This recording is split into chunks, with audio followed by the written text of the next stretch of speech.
నేనింతే సినిమాలో నీకు నచ్చిన ఎలిమెంట్స్ ఏంటి? కృష్ణానగర్ సాంగ్కి వైబ్ అయ్యేవాడిని, బాగుండేది సినిమా. ఎందుకంటే చిన్నప్పటి నుంచి సినిమాలంటే పిచ్చి, సో ఆ సాంగ్ ఎందుకు నచ్చేసేది.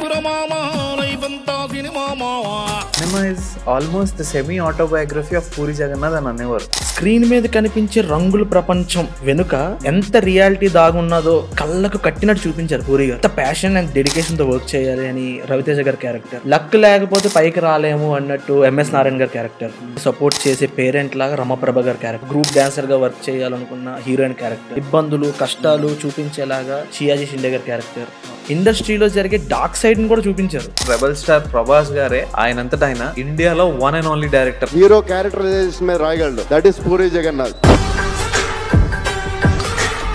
ఆ వింటేజ్ పూరిని మిస్ అవుతున్నాను. స్టోరీ బ్రో, విలన్ కి హీరోయిన్ కావాలి, హీరోయిన్ కి హీరో కావాలి, హీరోకి డైరెక్టర్ అవ్వాలి. Puri garu wants to show the reality, but audience expected the cinematic version. Movie మొత్తం చాలా మోటివేటెడ్ గా ఉంటుంది, ఒక రెడ్ బుల్ తాగినంత ఎనర్జీ ఇచ్చేస్తుంది సినిమా చూస్తే. ఆ టైంలో ఈ సినిమాని ఎంత రియాలిటీని ఆడియన్స్ రిసీవ్ చేసుకుంటారు.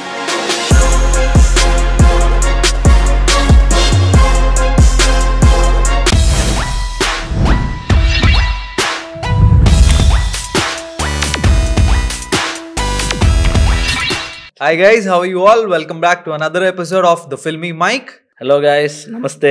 Let's talk about నేనింతే. Yup.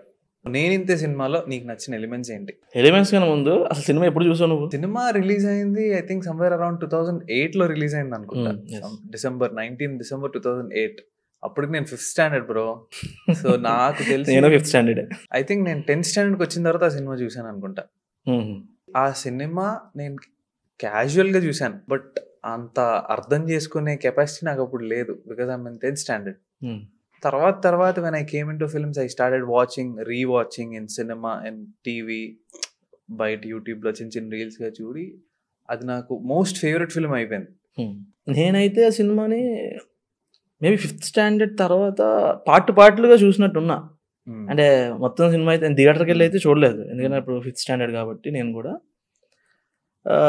Gemini టీవీలోనూ scenes అలా ఇస్తున్నప్పుడు చిన్న చిన్న సీన్స్ చూడడం, మెల్లగా కృష్ణానగర్ సాంగ్కి వైబ్ అయ్యేవాడిని, బాగుండేది సినిమా. ఎందుకంటే చిన్నప్పటి నుంచి సినిమాలంటే పిచ్చి, సో ఆ సాంగ్ ఎందుకు నచ్చేసేది. సో ముందు ఆ సాంగ్ కనెక్ట్ అయ్యాను నేను. తర్వాత నువ్వు అన్నట్టు నాకు కూడా ఒక 10th అండ్ ఇంటర్ ఆ టైం అనుకుంటా సినిమాని ఒక కంప్లీట్ వాచ్ చేశాను. ఒకసారి యూట్యూబ్లో సినిమా మొత్తాన్ని చూశాను. అప్పుడు సినిమా చాలా బాగా నచ్చేసింది. ఓపెనింగ్ సినిమాలో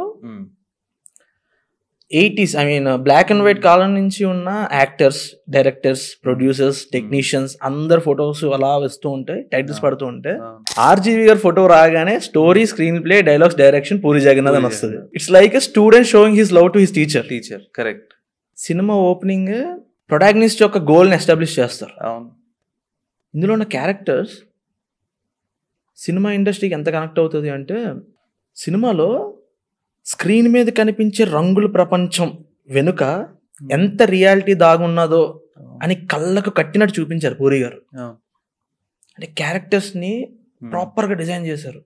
ఒక నార్మల్ వ్యక్తి డైరెక్టర్ అవ్వాలనుకుంటే ఎంత ప్యాషన్ అండ్ డెడికేషన్ తో వర్క్ చేయాలి అని రవితేజ గారి క్యారెక్టర్, ఎంత టాలెంట్ ఉన్నా లక్ లేకపోతే పైకి రాలేము అన్నట్టు ఎంఎస్ నారాయణ గారి క్యారెక్టర్, తన పిల్లలు అనుకున్న గోల్ రీచ్ అవ్వడానికి సపోర్ట్ చేసే పేరెంట్ లాగా రమప్రభ గారి క్యారెక్టర్, ఇంట్లో ఫినాన్షియల్ ఇష్యూస్ వల్ల ఒక గ్రూప్ డాన్సర్ గా వర్క్ చేయాలనుకున్న heroine character, and cinema shoot టైంలో రిలీజ్ అవ్వడానికి, రిలీజ్ తర్వాత ప్రొడ్యూసర్ పడే ఇబ్బందులు కష్టాలు చూపించేలాగా షియాజీ షిండే గారి క్యారెక్టర్, అండ్ ఒక ఈపీ ఎగ్జిక్యూటివ్ ప్రొడ్యూసర్ గా ఉత్తేజ్ గారి క్యారెక్టర్, అండ్ ఆల్సో ఇండస్ట్రీలో జరిగే డార్క్ సైడ్ ని కూడా చూపించారు. తన అభిమాన హీరోని దేవుళ్ళ చూసే ఫ్యాన్స్, సాయిరామ్ క్యారెక్టర్, ఏమీ రాకపోయినా డైరెక్టర్ అయిపోయే ఇడ్లీ విశ్వనాథ్ ఐ మీన్ బ్రహ్మానందం గారి క్యారెక్టర్, ప్రింట్ మీడియా వల్ల కానీ, మీడియా వాళ్ళు చేసే ఆర్టికల్స్ వల్ల కానీ యాక్టర్స్ అండ్ యాక్ట్రెసెస్ వాళ్ళ పర్సనల్ లైఫ్ ఎలా ఎఫెక్ట్ అవుతుందని కూడా చూపించారు సినిమాలో.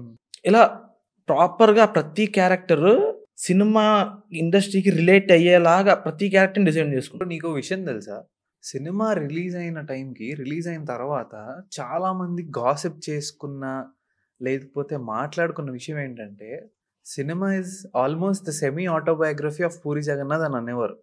అంటే పూరి జగన్నాథ్ గారు దగ్గరగా చూసి దగ్గర ఆయన ఎక్స్పీరియన్స్ అన్ని కూడబెట్టుకొని రాసుకున్న కథే నేనింతే. No doubt it is one of the classic movies of Ravi Teja గారు. పూరి గారు సినిమాల్లో హీరో క్యారెక్టరైజేషన్ మాస్ ఆడియన్స్ కి కనెక్ట్ అయ్యేలా రాస్తారు. రాజమౌళి గారు కూడా ఈ విషయం చెప్పారు. మేమందరం పెద్ద పెద్ద సినిమాలు హిట్ సినిమాలు తీస్తాం కానీ స్టార్ హీరోస్ ని మాస్ ఆడియన్స్ కి దగ్గర చేసింది ఓన్లీ పూరి సినిమాలే. కరెక్ట్. మనం చూస్తే పోకిరి సినిమా తోటి మహేష్ బాబు గారు మాస్ ఆడియన్స్ కనెక్ట్ అయ్యారు. బద్రీ సినిమా తోటి ఆ మ్యానరిజం స్టార్ట్ అయింది పవన్ కళ్యాణ్ గారు. కరెక్ట్. దేశముద్రు లాంటి సినిమాయే మాస్ ఆడియన్స్ కనెక్ట్ చేసింది అల్లు అర్జున్ గారు. పుజ్జిగాడు లాంటి సినిమాలో ఉన్న యాటిట్యూడే మాస్ ఆడియన్స్ కనెక్ట్ చేసింది ప్రభాస్ గారు. సో ఇలా మనం ఇప్పుడు చూస్తున్న స్టార్ హీరోస్ అందరినీ మాస్ ఆడియన్స్ కనెక్ట్ చేసింది పూరి గారే. కరెక్ట్. ఇన్ఫాక్ట్ ఈడియట్ సినిమాతోనే రవితేజ గారు లో ఉన్న పొటెన్షియల్ గానీ అవన్నీ ఒక్కసారిగా బయటపడ్డే. ఇన్ఫాక్ట్ ఏంటంటే బ్రో, లోఫర్ అనే సినిమా ప్రీ రిలీజ్ ఈవెంట్ లో వరుణ్ తేజ్ గారు, పూరి జగన్నాథ్ గారు డైరెక్షన్ వచ్చినప్పుడు రెబల్ స్టార్ ప్రభాస్ గారే ఆయనంతటా ఆయన ఇండియాలో one and only director hero characterisation మీద కథ రాయగలడు, అది పూరి జగన్నాథ్ గారు అని చెప్పారు. That is 100% true bro. నేనింతే సినిమాలో హీరో ఎప్పుడు ఖాళీగా ఉండడు తెలుసా. ఎప్పుడు కూడా సినిమాలో హీరో ఖాళీగా ఉండడు. కరెక్ట్. ఏదో పని చేస్తూ ఉంటాడు, అయితే కథ రాస్తూ ఉంటాడు, లేదా షూటింగ్ లో బిజీగా ఉంటాడు. ఆఖరికి ఫ్రెండ్స్ తో కూర్చొని క్యారమ్స్ ఆడినప్పుడు కూడా సినిమా గురించి మాట్లాడతాడు తప్ప అడ్వాన్స్ రోజు చెప్పడు. హీరోయిన్ పిలిచినప్పుడు కూడా ఒక కథ చెప్తాను వింటావా అంటాడు. అంటే సినిమా మీద అంత పిచ్చితో ఉంటాడు హీరో క్యారెక్టర్. అంత పిచ్చి ఉంటేనే సినిమా ఇండస్ట్రీలో ఉండగలం అన్న క్యారెక్టర్ ఉంటది. In fact that is very true bro. ముందు పూరి గారు చేసిన సినిమాలకి ఈ సినిమాకి మెయిన్ ఆ సోల్ ఏంటంటే హీరో క్యారెక్టరైజేషన్. చెప్తుంటే ముందు సినిమాల్లో ఏంటి మాస్ మసాలా స్టఫ్, కొంచెం రెబల్ మాస్ మసాలా స్టఫ్ అదంతా ఉండే. ఇందులో ఏంటి hero his focused on his goal, no deviation, clear in thought, ఏం చేయాలో క్లారిటీ ఉంది, ఏం చేయకూడదో కూడా క్లారిటీ ఉంది.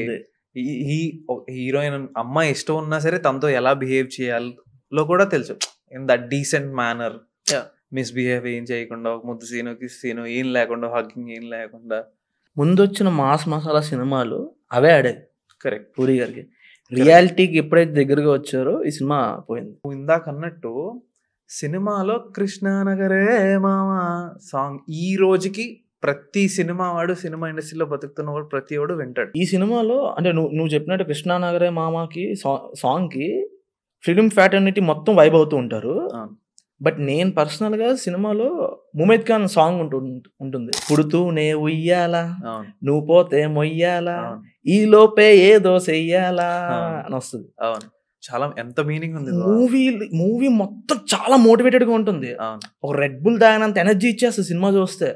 పూరి గారి సినిమాలు అన్ని అలానే ఉంటాయి అనుకో. సినిమాలో ఉన్న ప్రొటాగనిస్ట్ క్యారెక్టర్స్ అన్ని మనకు చాలా ఎనర్జీని ఇచ్చేస్తాయి. వాళ్ళు మాట్లాడే మాటలకి, డైలాగ్స్ కి చాలా ఎనర్జీని ఇస్తాయి. ఆడియన్స్ ని, ఫ్యాన్స్ ని, పబ్లిక్ ని అండ్ మీడియా వాళ్ళని పాయింట్అవుట్ చేసి లెంపగా కుట్టినట్టు ఉంటాయి సీన్స్, డైలాగ్స్ సినిమాలో. కరెక్ట్. ఇప్పుడు for example public wants that అతి, I know the public pulse, I know how to play kabaddi with public. అక్కడ బ్రహ్మానందం గారు డైలాగ్ నేను ఎంత ఎదవనో నాకే తెలియదు. ఫ్యాన్ వార్స్ చాలా రియాలిటీగా చూపించారు. ఫ్యాన్ వార్స్ రూపాయి సంపాదించలేని ఏ ఎదవకు కూడా ఐ లవ్ యూ చెప్పే అర్హత లేదు అనే రవితేజ గారి డైలాగ్. ఇవన్నీ చాలా హార్డ్ హిట్టింగ్ గా ఉంటాయి, లెంపగా కుట్టేలా ఉంటాయి డైలాగ్స్. ఇదే టైంలో ఈ సినిమా రిలీజ్ టైంలో అదే రోజు యాక్చువల్లీ నచ్చావులే సినిమా రిలీజ్ అయింది. నచ్చావులే సినిమా రవిబాబు గారి డైరెక్షన్ లో రిలీజ్ అయింది. ఆ టైంకి it's a perfect youthful entertainer and 50 days run కూడా జరిగింది. సో ఆ టైంలో ఆ సినిమాలో ఉన్న love, comedy, songs, everything worked out.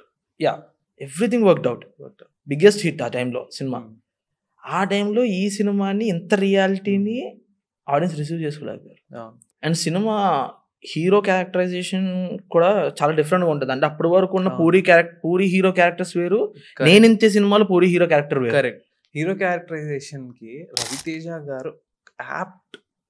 ఆ సినిమాకి bro from journey from an assistant director to director, ఆ జర్నీ చూపించి ఎగ్జాక్ట్ ఆల్మోస్ట్ ఇప్పుడు ఇక్కడ ఉన్న వాళ్ళందరూ కూడా ఆల్మోస్ట్ ఎవరో డైరెక్టర్లు అవుదాం అనుకుని వచ్చి ఉంటారు ఇప్పుడు. అండ్ మోర్ ఓవర్ ఈ సినిమాకి 3 నంది అవార్డులు వచ్చాయి. Best dialogue writer, best actor, fight master Ram Lakshman కూడా వచ్చాయి. 3 నంది అవార్డ్స్ వచ్చాయి. It's a cult classic movie. నువ్వు ఫైట్ మాస్టర్ కోసం ఎత్తావు కాబట్టి సినిమాలో ఒక ఫైట్ సీన్ ఉంటుంది, అంటే ఫైట్ ఎక్స్పెక్ట్ చేసే సీన్ ఉంటుంది. సినిమా స్టార్ట్ అయిన 15 minutesకి అంటే ఇంకా ఆడియన్స్ హీరో క్యారెక్టర్తో కానీ సినిమాతో కానీ ఇంకా కనెక్ట్ అవ్వలేని టైం అది. సినిమా స్టార్ట్ జస్ట్ 15 minutes అయింది. హీరోయిన్ నడుచుకుంటూ వస్తారు. విలన్ అక్కడ నించొని ఉంటాడు. హీరోని పిలిచి హీరోయిన్ కోసం తప్పుగా మాట్లాడతాడు. డబ్బులు ఇస్తాను వస్తుందా అని అడుగుతాడు. ఈ సీన్లో హీరో రియాక్ట్ అవ్వాలి, అంటే ఆడియన్స్ ఎక్స్పెక్ట్ చేసేది అది. కొడతాడేమో లేదా అట్లీస్ట్ ఒక ఫైట్ సీన్ అవుతుందేమో అని ఎక్స్పెక్ట్ చేస్తారు. బట్ హీరో క్యారెక్టర్ అది కాదు. హీరో ఏంటి, సినిమాల్లో పనిచేసే ఒక క్యారెక్టర్. రవితేజ గారు ఏంటంటే this is not movie, I just can't go and hit that guy. రియాలిటీలో ఉంటాడు హీరో, నార్మల్గా రియాక్ట్ అవుతాడు. ఆమె రాదు అని చెప్తాడు. అండ్ ఫైట్ సీన్ కోసం మాట్లాడితే విజేంద్ర ప్రసాద్ గారు ఇంటర్వ్యూలో ఒక విషయం చెప్పారు పూరి గారి కోసం. ఆబ్వియస్లీ మనకు తెలిసిన విషయమే, విజేంద్ర ప్రసాద్ గారు పూరి గారికి చాలా పెద్ద ఫ్యాన్. కరెక్ట్. ఆయన టెక్నిక్స్ కి ఫ్యాన్ యాక్చువల్లీ. అవును. ఆయన ఒక టెక్నిక్ చెప్పారు, నిన్న చూసా ఇంటర్వ్యూ, అది కూడాను. హీరో విలన్ కొట్టాలి, అలా కొట్టాలి అంటే హీరో విలన్ ని కొట్టాలి అని ఆడియన్స్ ముందు ఫీల్ అవ్వాలి. అలా ఫీల్ అవ్వడానికి విజేంద్ర ప్రసాద్ గారు ఆడియన్స్కి అలా ఫీల్ అయ్యేలా చేయడానికి ఒక 10 minutes టైం పడితే పూరి గారు చిటికలో చేస్తారంట. చిటికలో హీరో వెళ్ళి విలన్ ని కొట్టేలాగా ఆ ఫీల్ వచ్చేలాగా ఆడియన్స్ కి ప్రిపేర్ చేస్తారంట. ఎగ్జాక్ట్లీ నాకు ఈ సీన్ చూసినప్పుడు అదే అనిపించింది. ఫస్ట్ ఫేస్ ఆఫ్ విలన్ కి హీరోకి పిలిచి అమ్మాయి వస్తుందా డబ్బులు ఇస్తే అని అడగగానే ఒక డైలాగ్ చాలు హీరోకి విలన్ కొట్టడానికి. కరెక్ట్. ఆడియన్స్ ఫీల్ అయిపోతారు, ఇదేంటి కొట్టట్లేదు అనుకుంటాం మనం, కానీ హీరో కొట్టలేదు. Puri garu wants to show the reality, but audience expected the cinematic version. So expectations కి రియాలిటీకి మ్యాచ్ అవ్వకపోవడం సినిమా ఫ్లాప్ అవడానికి వన్ ఆఫ్ ద రీజన్.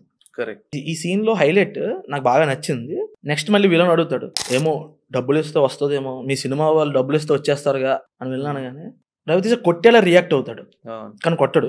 ఇదే సెకండ్ హాఫ్ లో ఒక డైలాగ్ ఉంటుంది, నన్ను ఏమన్నా నేను ఊరుకుంటాను కానీ నా సినిమా వాళ్ళని ఏమన్నా అంటే మాత్రం నేను తట్టుకోలేనని. So this shows that how much he loves cinema and his industry. Correct. అంత బ్యూటిఫుల్ గా డిజైన్ చేశారు ఈ క్యారెక్టర్ ని. మేబీ అది ఉందేమో బ్రో, ఇండస్ట్రీకి వచ్చిన తర్వాత అందరూ ఇండస్ట్రీని ఓన్ చేసేసుకుంటారు. ఇంకా బయటికి వెళ్దాం అనుకున్నా సరే వెళ్ళలేని పరిస్థితి. Maybe that is what. ఎందుకంటే వచ్చిన తర్వాత నాకు కూడా సమ్ టైమ్స్ అలానే అనిపిస్తూ ఉంటది. ఇప్పుడు నువ్వు అంటే I can relate myself to some 2-3 instincts where ఇట్లా నన్నన్నా పర్లేదు ఏంటి ఇలా ఇండస్ట్రీ వాళ్ళని సినిమా వాళ్ళని అంటున్నారు, ఇట్స్ నాట్ కరెక్ట్ అని చెప్పి నేను ఆర్గ్యూ చేయడం మొదలు పెట్టేవాడిని. It's very very I mean that మన ఇది నాది అనే ఫీలింగ్ వస్తుంది చూసా, అది క్లియర్ కట్ వెరీ చాలా దగ్గరగా చూపించారు. అండ్ ఇంకొకటి ఏంటంటే ఈ సినిమా స్టార్ట్ అవ్వక ముందు కానీ స్టార్ట్ అయిన తర్వాత కానీ ఆల్మోస్ట్ ఫిల్మ్ ఇండస్ట్రీలో ఉన్న డైరెక్టర్స్ కానీ రైటర్స్ కానీ ప్రొడ్యూసర్స్ కానీ నాకు తెలిసి ఇది అందరికీ నచ్చిన స్క్రిప్ట్. ఎందుకు నువ్వు అబ్జర్వ్ చేసి ఉంటే ఈ సినిమాలో ఇప్పుడు one of the big directors in Tollywood వాళ్ళందులో గెస్ట్ అపియరెన్స్ చేశారు. ఫర్ ఎగ్జాంపుల్ హరీష్ శంకర్ గారు, పివి వినాయక్ గారు, కోన వెంకట్ గారు, అండ్ 1-2 సీన్ లో మ్యూజిక్ డైరెక్టర్ చక్రి గారు, ఆ సినిమాకి మ్యూజిక్ చేసింది ఆయన కూడా అపియర్ అయ్యి ఉంటారు. సో వాళ్ళందరికీ ఆల్మోస్ట్ స్క్రిప్ట్ తెలిసే ఉంటదని నేను అనుకుంటున్నాను. అవును, తెలియకుండా they will not do any guest appearance. Harish Shankar గారి డైలాగ్ కూడా బాగుంటుంది.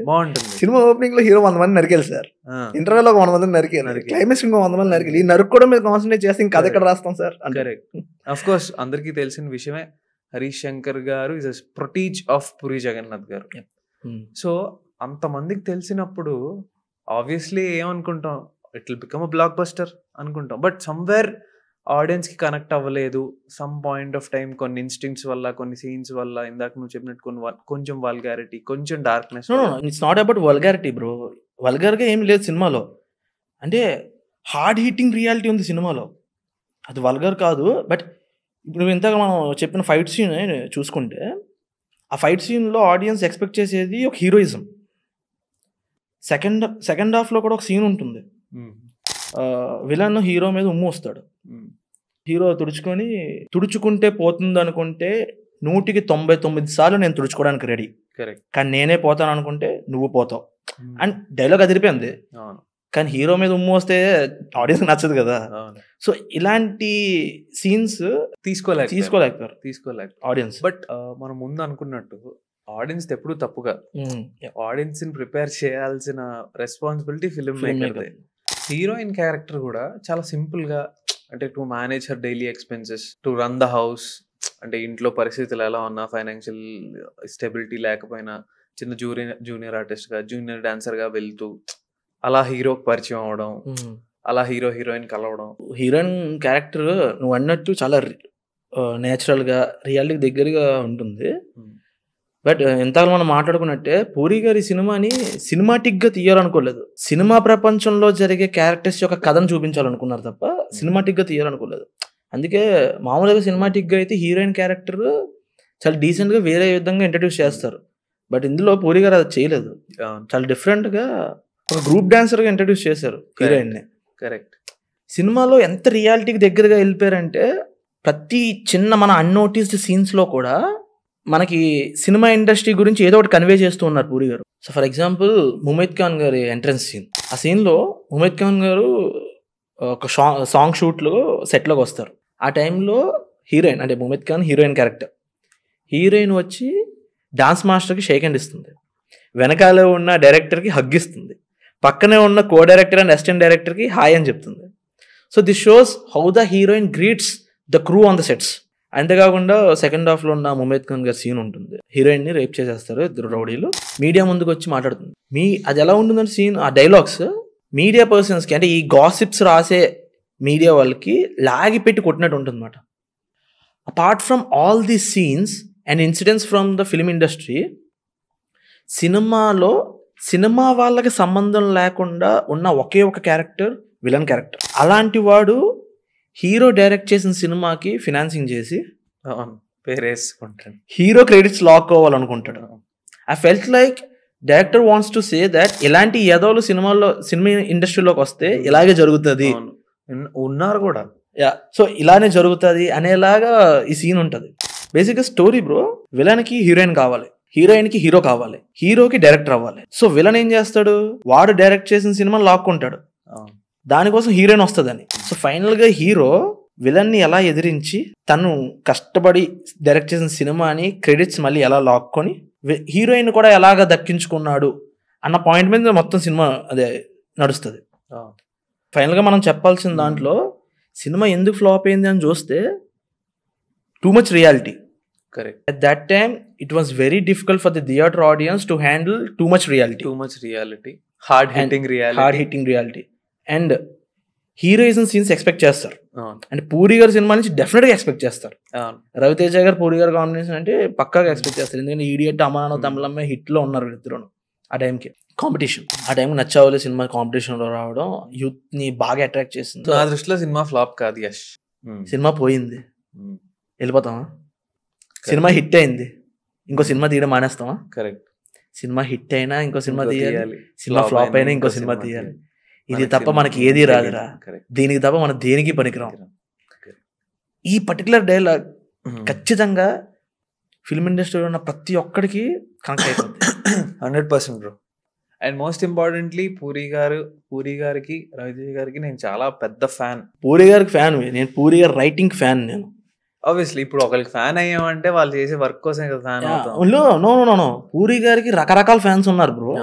ఆయన రైటింగ్ కొంతమంది ఫ్యాన్స్ ఉన్నారు, ఆయన చెప్పే ఫిలాసఫీ కొంతమంది ఫ్యాన్స్ ఉంటారు, ఆయన డిజైన్ చేసే హీరో క్యారెక్టర్స్ కొంతమంది ఫ్యాన్స్ ఉంటారు, ఆయన సినిమాలకు కొంతమంది ఫ్యాన్స్ ఉంటారు. అవును అవును. సో నేను ఇప్పుడు మిస్ అవుతున్న పూరి ఫిలిమ్స్ లో మోస్ట్లీ ఆ వింటేజ్ పూరిని మిస్ అవుతున్నాను.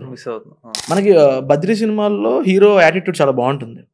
బద్రీ సినిమాలో కూడా నాకు కొంచెం ఓకే, అంటే హీరో ఒక యాడ్ ఫిల్మ్ మేకర్, వాడికి డబ్బులు ఉన్నాయి, వాడికి యాటిట్యూడ్ ఉంది అనుకుంటాం. బట్ ఈడియట్ సినిమాల్లో హీరో పెద్ద తోపు కాదు, హీరోకి పెద్ద ఆస్తి, I mean is not rich, his father is normal police constable, వాడు ఒక మిడిల్ క్లాస్ అబ్బాయి. వాడు కూడా కమిషనర్ ముందు సిటీకి ఎంతమంది కమిషనర్లు వస్తూ ఉంటారు పోతూ ఉంటారు, చంటిగాడు మాత్రం ఎక్కడ ఉంటాడు, కమిషనర్ కూతురు మొగులు రారా అన్నది ఒక యాటిట్యూడ్ డిజైన్ చేసుకున్నారు. సో ఇలాంటి ఒక యాటిట్యూడ్ జనాలకి కొత్తగా అనిపించింది, నచ్చేసింది. బట్ నువ్వు అబ్జర్వ్ చేస్తే రీసెంట్ టైమ్స్లో వస్తున్న పూరి ఫిలిమ్స్లో ప్రతి క్యారెక్టర్ పూరి హీరోలా బిహేవ్ చేసేస్తూ ఉంటారు. హీరోయిన్ అరిచేస్తూ ఉంటుంది, హీరో మదరు అరిచేస్తూ ఉంటారు, విలను అరిచేస్తూ ఉంటారు. హీరోని మాత్రం అలా చూసేవాళ్ళం, ప్రతి క్యారెక్టర్ అలాగే బిహేవ్ చేసేసరికి ఏంటిది అన్నట్టు అనిపించింది. అని నాకు వచ్చిన ఒపీనియన్. ఇప్పుడు వస్తున్న పూరి సినిమాల్లో నేను ఫీల్ అవుతుంది ఏంటి లేదు అన్నది, నేనైతే ఇది ఫీల్ అవుతున్నా. అండ్ నువ్వు ఇంకోటి అబ్జర్వ్ చేస్తే పూరి సినిమాల్లో స్క్రీన్ ప్లేలో, సినిమాలో స్క్రీన్ ప్లేలో సినిమా రన్ అవుతున్న సేపు సినిమాకి సైమల్టేనియస్గా ఒక కామెడీ ట్రాక్ రన్ అవుతుంది. ఆ కామెడీ ట్రాక్ సినిమా స్టోరీతో సంబంధం ఉండదు. ఈడియట్ సినిమాలో ఆలీ గారిది బేదర్లో ఇసుక చల్లడం సీన్ ఉంటుంది. నువ్వు ఆ కామెడీ ట్రాక్ తీసుకెళ్ళి ఏ సినిమాలోనే పెట్టేసుకోవచ్చు, ఆ సినిమాలో ఉండక్కర్లేదు. అమ్మా నాన్న తమిళమ్మాయిలో ఆలీ అండ్ ఎంఎస్ నారాయణ గారి కామెడీ ట్రాక్, పోఖ్రీలో బాబ్ అనే బిచ్చగాడు క్యారెక్టర్, సో ఆ కామెడీ ట్రాక్, దేశముద్దుల్లో ఆలీ గారి కామెడీ ట్రాక్. సో ఈ కామెడీ ట్రాక్స్ అన్నీ స్టోరీతో సంబంధం ఉండదు, స్టోరీ అంతా వెళ్తూ ఉంటుంది. స్టోరీలో ఎప్పుడైనా డౌన్ అవుతుంది లేదా ఏమైనా కొంచెం బోర్ కొడుతుంది అనడం కామెడీ సీన్ పడుతుంది, జనాలు కొంచెం నవ్విస్తారు, కూల్ అవుతారు, మళ్ళీ స్టోరీలోకి తీసుకొస్తారు. ఇలాంటి ఒక పర్ఫెక్ట్ స్క్రీన్ ప్లేని పూరి గారి సినిమాలో ఉండేది, ఇప్పుడు అది మిస్ అవుతున్నాను నేను. నేనింతే సినిమాలో ఫస్ట్ టైం అనుకుంటా పూరి గారు, అంటే అప్పటి వరకు వచ్చిన సినిమాలు అన్నింటిలో సెపరేట్ కామెడీ ట్రాక్ ఉంటుంది, బట్ నేనింతే సినిమాలో కథలోని ఆ సినిమా ఇండస్ట్రీలో ఉన్న క్యారెక్టర్స్ తోనే కామెడీ ట్రాక్ రన్ అవుతుంది. ఎగ్జాంపుల్ వేణుమాధవ్ క్యారెక్టర్ ఒక కామెడీ ట్రాక్ సెపరేట్ గా రన్ అవుతుంది, బట్ నేనింతే సినిమాలో ఇండస్ట్రీలో ఉన్న క్యారెక్టర్స్ తోనే కామెడీ ట్రాక్ రన్ చేశారు. బట్ ఇప్పుడు అది మిస్ అవుతుంది. అంటే నేను ఇప్పుడు మిస్ అవుతున్న పూరి ఫిల్మ్స్ కోసం నేను చెప్తున్నాను. So puri sir, eagerly waiting for your comeback, proper comeback maybe. So double smart తో మీరు మా ఎక్స్పెక్టేషన్స్ రీచ్ చేస్తూ కరెక్ట్ మంచి హిట్ ఇవ్వాలని మేము అనుకుంటున్నాం. ఇన్ఫాక్ట్ చాలా రోజుల తర్వాత, ఆల్మోస్ట్ 2 years లైగర్ తర్వాత double I smart Shankar August 15, 2024 release అవుతుంది. So maybe we can expect that vintage Puri గారు, that comedy timing in Puri గారు. అండ్ మోస్ట్ ఇంపార్టెంట్లీ ట్రైలర్ లో కూడా ఆలీ గారి సీన్ ఉంటుంది. So I'm expecting that separate comedy track from Ali track maybe. And most importantly నేను చిన్నప్పటి నుంచి పూరి జగన్నాథ్ గారి ఫ్యాన్ ని, రవితేజ గారి ఫ్యాన్ ని కూడా. నేను ఇన్ఫాక్ట్ సినిమా ఇండస్ట్రీకి వచ్చింది రవితేజ గారిని చూసి, మెగాస్టార్ చిరంజీవి గారిని చూసి. అండ్ వాళ్ళిద్దరు సినిమాలు August 15 రిలీజ్ అవుతున్నాయి, mister Bachchan and double I smart Shankar. Let's hope 2 సినిమాలు హిట్ అవ్వాలి. నేనైతే 2 సినిమాలకి వెళ్తా, పొద్దున్న TFA బాగుండాలి. నేనైతే 2 సినిమాలకి పొద్దున్న ఒక షో, పొద్దున్న అయిన తర్వాత నెక్స్ట్ షోకి కూడా వెళ్తా. Puri sir, all the very best for double I smart Shankar. Ravi Teja sir, all the very best for mister Bachchan. And అంతేనా, ఇంకేమైనా మాట్లాడుకోవాలా మనం? ఆల్మోస్ట్ అన్ని మాట్లాడుకున్నట్టేనా? So guys, thanks for watching this video. Next ఏ సినిమా చేయాలో కింద కామెంట్ సెక్షన్ లో పెట్టండి. Stay tune to filmy focus originals. Signing off. Bye.